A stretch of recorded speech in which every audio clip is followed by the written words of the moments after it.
Donc ce soir, on est réunis pour commémorer l'Aïloula de notre maître Rabbi Hanina Bougid Barodan le Betsadoun, Sroto Tarin Aleno, Zecher Sadiq Kadosh Levracha.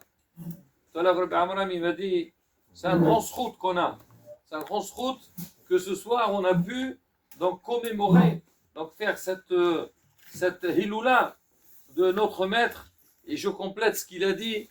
Il a dit voilà, on parle de la matzah, justement, c'est vraiment le symbole de Rabbi Bougid, c'est la anava, la modestie. C'est vraiment comme on dit la matzah, c'est quoi la matzah? Voilà, par rapport au pain, le pain il gonfle, c'est la gava. La matzah, c'est vraiment, c'est la anava totale. Et qui ne connaît pas Rabbi Bougid, et n'importe quelle personne, quand on lui dit, dis-moi, tu connais ce rab, la première des choses, il va citer quoi, Rabbi Eliyahu? La anawa. La anawa de Rabbi Bougid, c'est connu. On ne va pas raconter des histoires, mais je veux dire deux petits mots.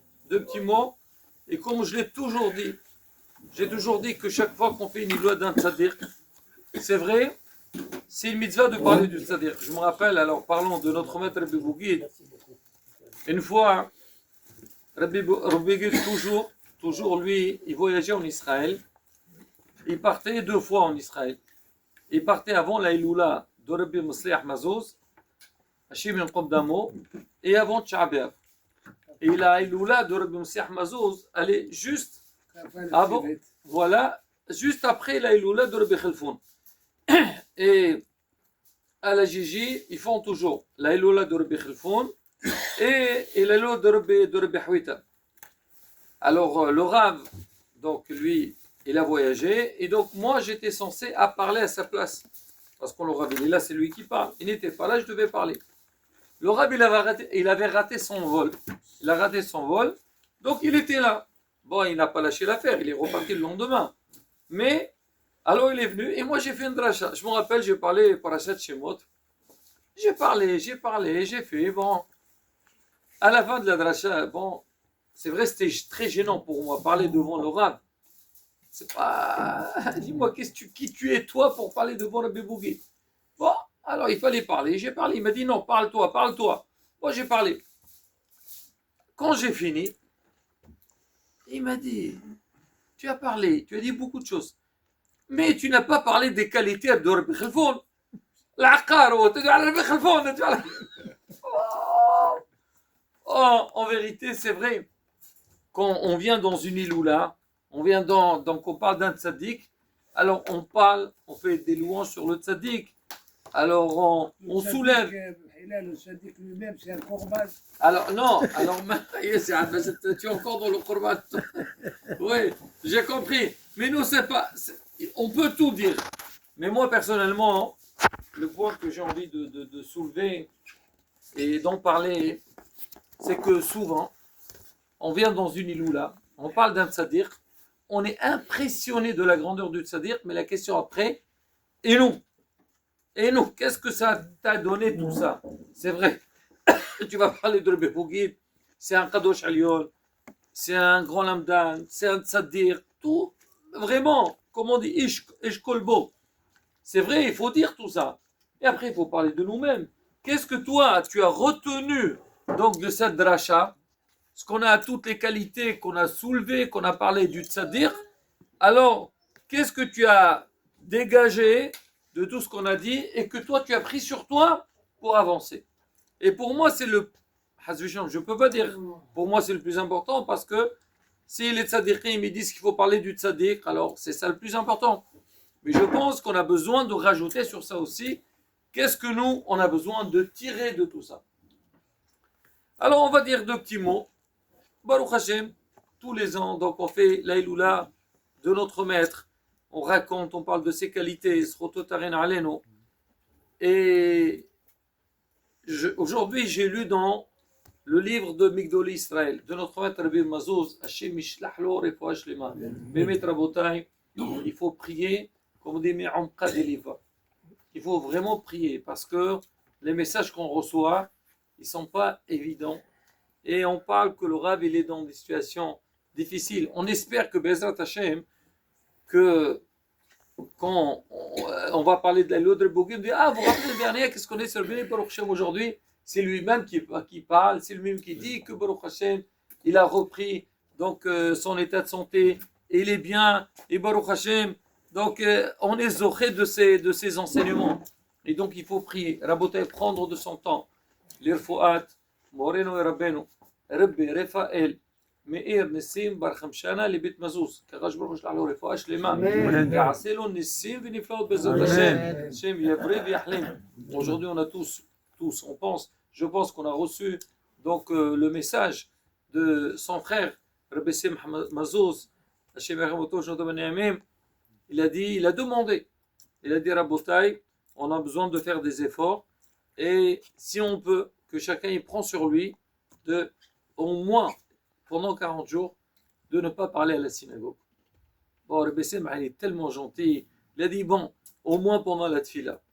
Normalement, dès qu'on entre à la synagogue, on ne doit pas parler. Bon, il sait peut-être les gens, c'est pas évident pour eux, mais pourquoi pas la bataille?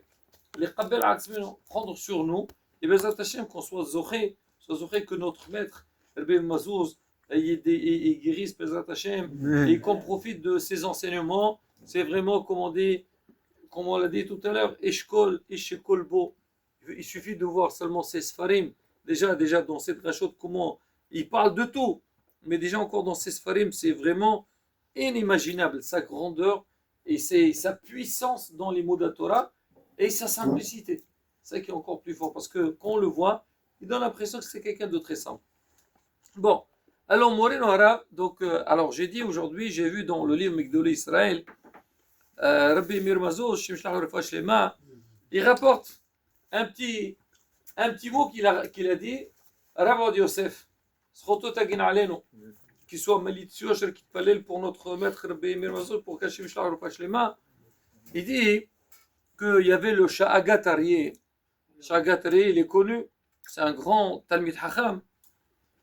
Alors lui, c'était quelqu'un qui était très pointueux au niveau de la halakha. Il était mahmir dans tout. Et bon, il n'avait pas une très grande parassa. Il a été appelé à Metz pour être le rav de la ville. Bon, être le rav d'une ville comme Metz, c'est une grande ville. Bien sûr, il y a une belle parassa qui l'attend. Quand il est arrivé là-bas, alors il a remarqué que les gens de la ville, ils étaient un petit peu déçus. Pourquoi déçus? Ils ont vu que c'était une personne, n'était pas jeune, Bichlal, était vieux. Il était vieux.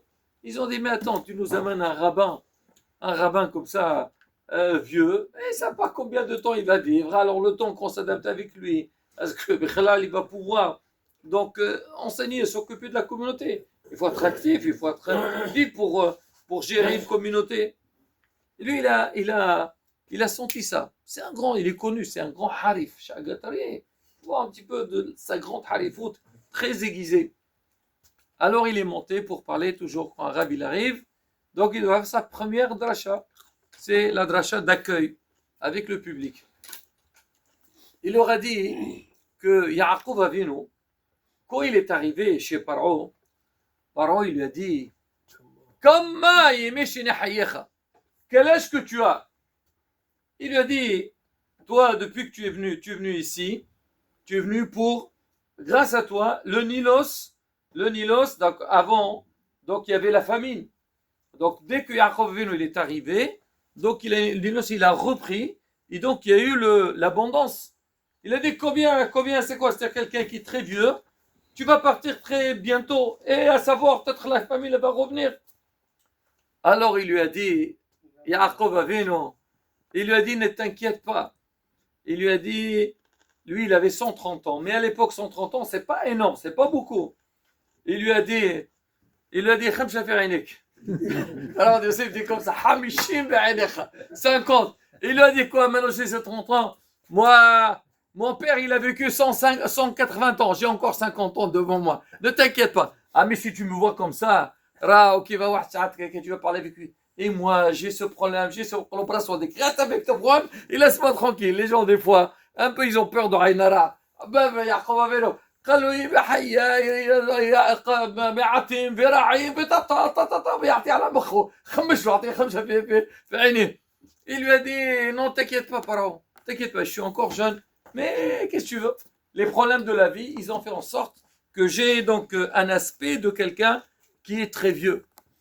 Alors les gens, ils ont compris le message du Shah Gatarié. Il leur a dit, ne vous inquiétez pas.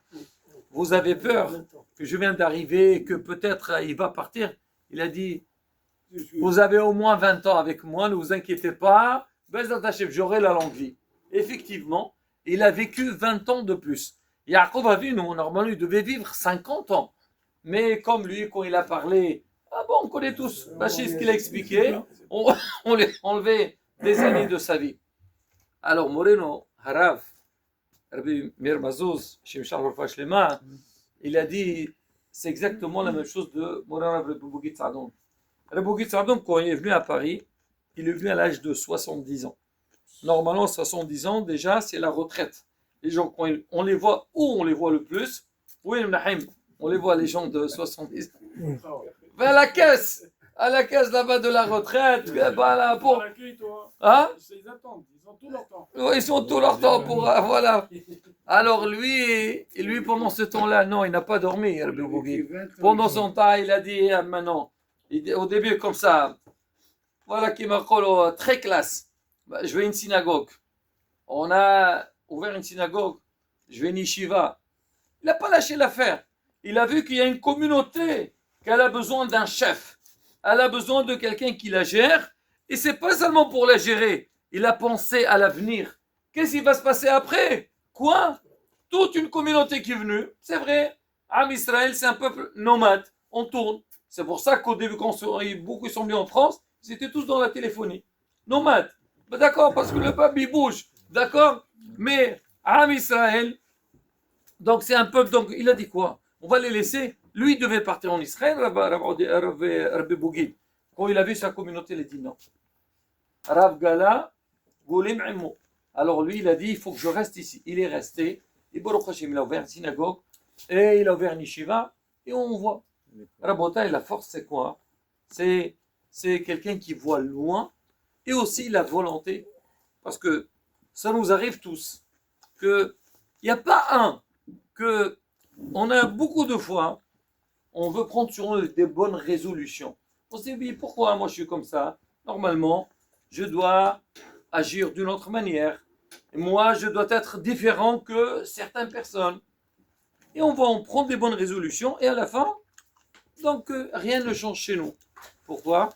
Parce qu'on manque de volonté. On manque de volonté. C'est que si toi tu tiens à la chose, il faut aller jusqu'au bout de la chose. Pour toi, si tu penses qu'il faut que j'arrive à tel et tel endroit, il faut dire je suis déjà là-bas. Et c'est ça la force. Je suis là-bas, je serai là-bas. Mais si toi dans ta tête dis d'accord, je vais arriver un jour, ben tous les jours tu diras, je vais arriver un jour et tu n'y arriveras jamais. Rabbi Bougui, c'était différent. Moi je me rappelle, quand ils ont commencé et tout, Baruch Hashem. Bon, on va dire, j'ai mérité peut-être de venir et d'être avec Rabbi Bougui. Et alors quand, je me rappelle, il y avait la première réunion, ils ont discuté, oui, bon, qui va penser des Nishiva? Qui va penser de l'Imoud Torah? Et oui, d'accord, Rav, vous avez besoin de quelqu'un qui soit avec vous, il va vous aider dans les prières, des petits cours à droite et à gauche. Il m'a dit comme ça, il m'a regardé, tu es venu pour ça? Rentre chez toi. Allez, va à l'Yeshiva, je n'ai pas besoin de toi. Comme ça. Rawah, dis-moi, tu perds ton temps ici. Et nous aussi, on n'a pas besoin de toi. C'est que tout le monde était regardé. Et alors, qu'est-ce que vous voulez quoi, Rabbi Bougui? Yeshiva, je veux une yeshiva. Tout le monde, ouais, il n'y a pas de souci, Rabbi. Allez, vas-y. Il a commencé la yeshiva avec 4 élèves. Et Baruch Hashem, aujourd'hui, vous connaissez tous la yeshiva. Yeshiva Torah Raham, yeshiva de Rabbi Bougui. Baruch Hashem, c'est vrai, il avait des hommes autour de lui, des personnes qui voulaient le suivre. Mais pour tirer ces gens-là, il fallait un chef, il fallait un guide, il fallait un leader que lui, voilà, il est déterminé sur la chose. Il est déterminé. Il dit, moi je veux la yeshiva. Et là, je veux continuer aussi un petit peu sur ça. Alors, déjà, sa proposition, c'était une révolution dans la communauté. Quoi? Rabbi Bougui doit ouvrir une yeshiva à Paris. À Djerba, d'accord, fais yeshiva, va en Israël. Mais on est à Paris. Mais les gens, pour eux, ça passait pas à quoi ouvrir une yeshiva à plein Paris. Mais Paris, on est à Paris, il faut apprendre le français, il faut faire des études et tout. Le Rav, il a dit, voilà, ceux qui veulent, ils viennent 4 élèves, ça me dérange pas, je vais avancer. Maintenant, le hall. Et on dit, bon, là, vous voulez faire une yeshiva? Il faut que les élèves fassent du hall. Le Rav, il leur a dit, attendez, on connaît tous l'histoire. En Tunisie, il y avait, malheureusement, en Algérie, au Maroc, à Tunis, aussi à Djerba, il y avait l'Alliance israélite qui est venue là-bas et elle a fait un massacre. Elle a fait un massacre. Elle est venue, ils ont dit, écoutez, vous avez des enfants, très intelligents, très érudits, et c'est pas bon. C'est pas normal, c'est pas bon. Ça veut dire qu'encore la pommade. C'est pas bon qu'ils ne savent pas parler, écrire en français. Venez, on va leur donner un peu de hall. Alors, bien sûr, pour les gens, quand ils ont vu ça, c'était un cadeau pour eux. Ils leur ont dit, écoutez, on va faire 1 heure de hall et tout le reste de la journée, c'est du Kodesh. À la fin, tout s'est transformé. Toute la journée, c'était du hall. 1 heure de Kodesh et dans l'heure de Kodesh, il y avait la prière. Qu'est-ce qui restait pour le Kodesh? Il ne restait plus rien. Il ne restait plus rien. C'est pour ça que les rabbinim, alors à Djerba, donc les rabbinim, ils étaient contre. Ils sont venus Maroc, Algérie, Tunis aussi, ils ont essayé de toucher, mais Djerba, ils étaient contre. Même il y avait des rabbinim de Djerba qui ils pensaient que c'était bien d'instaurer de cette alliance israélite, mais à la fin, ils ont dit non, on n'accepte pas ça. Bon, il y a beaucoup à raconter sur ça. Et donc le Rav, il était très vigilant, il avait très peur de ça. Alors il disait shkola, école, on dit shkola. Il dit c'est quoi? Hein? Et qu'est-ce qu'on dit? Shkola. Il a dit shkola. C'est du feu, c'est du feu. Parce qu'ils étaient traumatisés de ce qui s'est passé. Bon, mais là, à ce moment-là, ils ont dit au Rav, c'est différent. Là. D'accord, à Djerba, peut-être on n'a pas besoin de français, on n'a pas besoin des études. Mais ici, ils sont à Paris. Demain, comment? Ils ne sauront pas, je me rappelle. Comment ils vont reconnaître la rue de leur maison? Comment ils vont reconnaître? Bon, c'est vrai, les gens, ils ont peur. Le Rav, il leur a dit, écoutez, moi, ça ne me dérange pas. Je comprends, si vous voulez qu'il y ait des cours de hall, mais pas pendant le Kodesh. Regardez la force. Il a dit à quelle heure, en général, les écoles juives, ils finissent les cours. À quelle heure? Alors on a dit à 4 heures. Il a dit, bon écoutez, après 4 heures, ils peuvent faire du hall. Ils vont faire du hall, pas sur le compte du Kodesh. Et Baruch Hashem, il a su calmer donc l'esprit un petit peu, donc déjà du bureau, et après même les gens, et bon après, bon il y a un programme et tout. Bon d'accord, ça c'est l'accord. Mais la suite, et c'est là la force. Moi, comme je l'ai raconté beaucoup de fois, que Baruch Hashem, donc la journée on enseignait avec les élèves et tout, on faisait minha, 4 heures, on entrait, on avait cours avec le Rav. Avant de démarrer le cours, le Rav, il demandait un compte rendu de la journée. Un compte rendu, comment ils ont étudié, qu'est-ce qu'ils ont étudié, qu'est-ce qui se passe, il parlait de tout. Hein. Il parlait pas il parlait du limoud, il parlait qu'est-ce qu'ils ont mangé, est-ce qu'ils sont bien, est-ce qu'il y a un enfant qui a un problème. Mais vraiment, c'est un vrai chef. Une fois, je suis entré, moi comme d'habitude, je suis entré dans le bureau du Rav pour étudier. Voilà, le Rav, t'es pas content. Toujours moi, je sens sur lui, est-ce qu'il y a un problème, il n'y a pas de problème. Mais dites-moi, ils sont où les élèves? Les élèves quoi? Rav, je suis là, bon on vient, on a fait les cours et tout. Il m'a dit non. Il m'a dit peut-être toi tu étais avec eux. Mais dans la classe, il n'y a personne. Oh, il n'y a personne. Je suis parti vérifier. J'ai vu que oui, il y avait une seule classe. Il n'y avait personne. Il n'était pas là les élèves. Je dis, qu'est-ce qu'ils font ici? Il me fait comme ça. Écoute-moi bien. Si on a toléré pour que les élèves fassent du hall, alors qu'ils le fassent bien, sinon il ne faut pas le faire.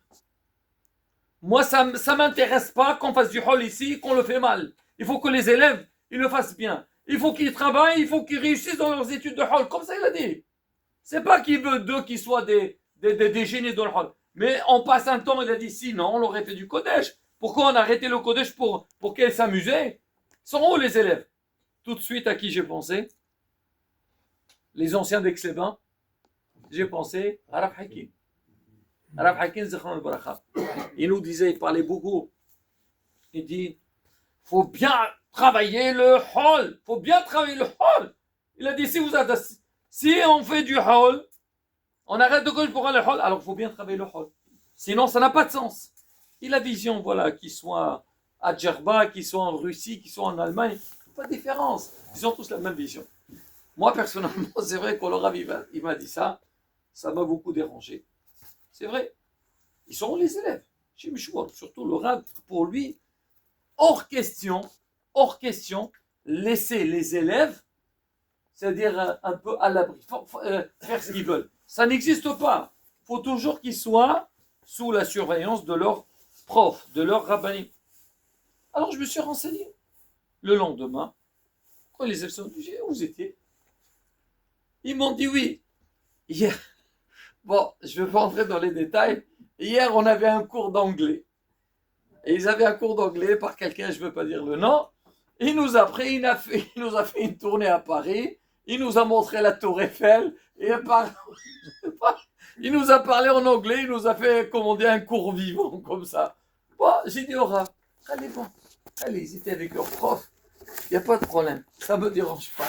Mais au moins, je suis tranquille pour les élèves. Je suis tranquille pour les élèves. La beauté, ça compte quoi? C'est quoi la grandeur? C'est quoi le point qui sort de tout ça? Parce qu'il y a beaucoup à raconter. Aujourd'hui, j'ai fait un cours sur Moren Arav. Si vous voulez, vous pouvez l'écouter.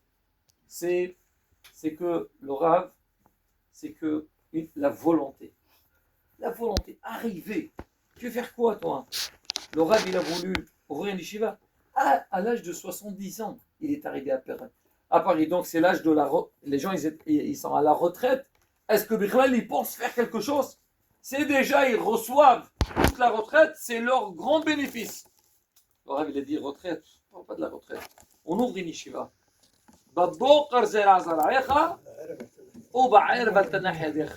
Tu travailles le matin, il ne faut pas lâcher. Même l'après-midi, même le soir. Tout le temps que tu as la force d'avancer, de travailler, ben il faut aller, il ne faut pas lâcher l'affaire. Il faut aller jusqu'au bout. C'était ça la vision de Moreno Harav. Et il a dit oui à 70 ans, oui. Il est venu. Il a regroupé toute sa communauté. Aujourd'hui qu'on entend parler des Djerbiens à Paris, savoir c'est vrai qu'il y avait des gens qui étaient autour. Il n'y a aucun problème. Mais il faut dire que il y avait un chef. Il a su les regrouper. Pour savoir regrouper une communauté, c'est pas de la rigolade. C'est pas rien la bataille. Et c'est vrai que les gens, ils le respectaient. Ils avaient peur de lui. Et les gens, ils savaient qu'on avait intérêt d'être derrière.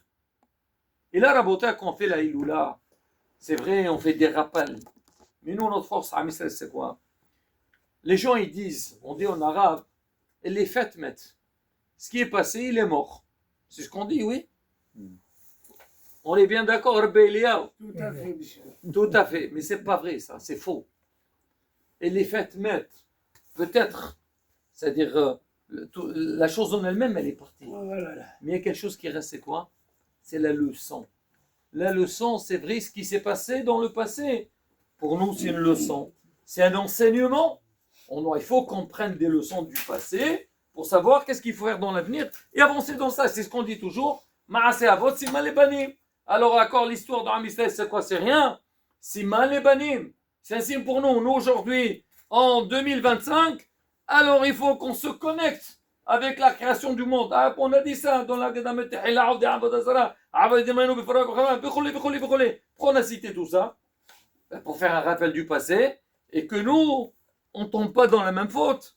Qu'on sache comment agir. Et c'est pareil aussi. Aujourd'hui, quand on va faire une iloula, donc de notre maître, d'un grand rave, d'une puissance, d'une sommité, c'est vrai, ça nous fait chaud au cœur. C'est vrai qu'on parle de Rabbi Bougid. On sent qu'on fait partie de Rabbi Bougid. Mais ça ne doit pas s'arrêter ici. On regarde qu'est-ce qu'il cherchait, Rabbi Bougid. C'est quoi, qu'est-ce qu'il voulait? C'était quoi ses objectifs?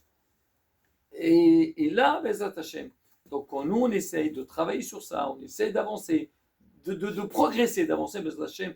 Là, on peut dire que Baruch Hashem, Moreno, Haï Vechayam, il est présent avec nous. Son corps n'est pas là, mais sa présence, elle est avec nous, elle nous entoure et elle nous aide, Bezat Hashem, d'avancer. Et Ratson, que Srodo Tagin Alenu, Bezat Hashem, que nous on puisse bien comprendre donc ses objectifs et ses intentions et qu'est-ce qui recherchait le Rav qui était bien pour nous, qu'on puisse le faire, Bezat Hashem, et qu'on soit matzliach dans tout ce qu'on fait. Amen.